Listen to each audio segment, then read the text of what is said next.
Granny Vess's ghost. The fog came down thick the evening Sarah's car died on Route 219, somewhere deep in the West Virginia mountains. She'd been driving for hours, trying to make it to her sister's place in Elkins before dark, but the autumn sun had other plans. Now, with her phone showing no signal and the temperature dropping, she had two choices: stay in the car or look for help. Through the mist, she spotted a light flickering between the trees, warm and amber, like an old oil lamp. Sarah grabbed her jacket and started walking. The cabin appeared suddenly, as if the fog had been hiding it on purpose. It was ancient, built from hand-hewn logs gone silver with age, with a stone chimney trailing smoke into the darkening sky. A woman stood on the porch, so still she might have been carved from the mountain itself. "Lost, are you?" the woman called out. Her voice had the worn smoothness of river stones. "My car broke down. I was hoping I could use a phone." The woman's face remained shadowed. "Ain't got no phone up here, but you can wait out the cold. Storm's coming."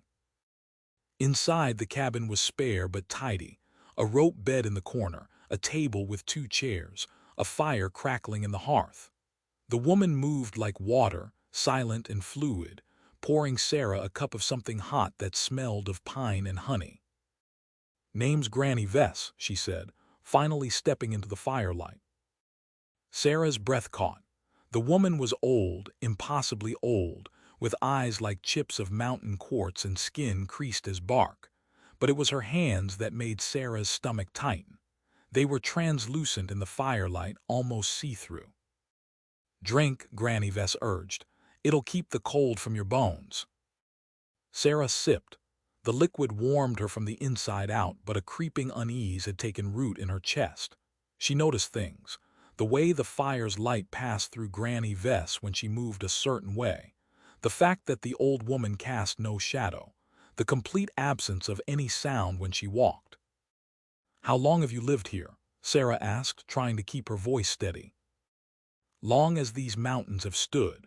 Granny Vess settled into the chair across from her.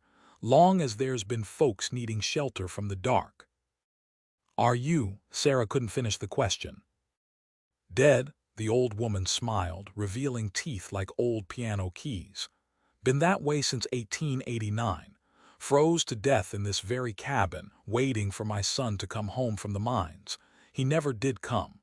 Cave-in took him that same winter." Sarah's hand trembled, the cup rattling against its saucer. "Don't be afraid, child. I'm here to keep, not to harm. These mountains, they got things in them that are hungry, things that feed on fear and flesh and the marrow in your bones. I keep this hollow safe. Anyone who finds their way here, they're under my protection till dawn breaks." As if summoned by her words, something scratched at the cabin door. Long, deliberate scrapes that made Sarah think of claws on wood. Then came a sound like wind through a dead tree, but underneath it, almost hidden, was something that might have been breathing. Granny Vess didn't look toward the door.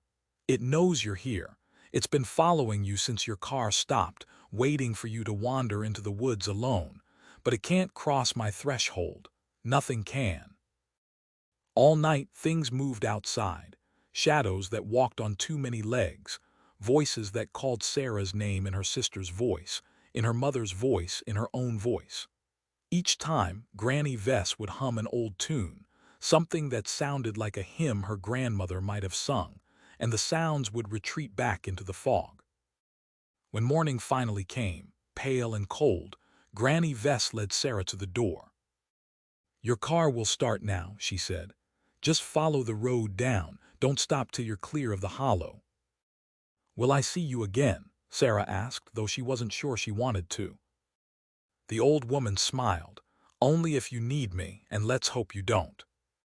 Sarah walked back through the woods, which seemed smaller and less menacing in daylight.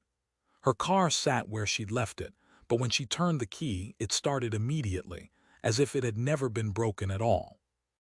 She drove away quickly, but not before glancing in her rearview mirror. The cabin was gone. In its place stood only a moss-covered stone chimney, alone among the trees, and a small wooden cross marking a grave so old the name had weathered away to nothing. Sarah never took Route 219 after dark again. And on foggy autumn nights, when the wind sounds like breathing and the shadows seem too thick, she thinks of Granny Vess, still keeping watch in her hollow, still waiting for her son to come home from the mines, still protecting lost travelers from the hungry things that live in the bones of the Appalachian Mountains. Some debts, Sarah learned, can't be paid even by death. Some loves are too fierce to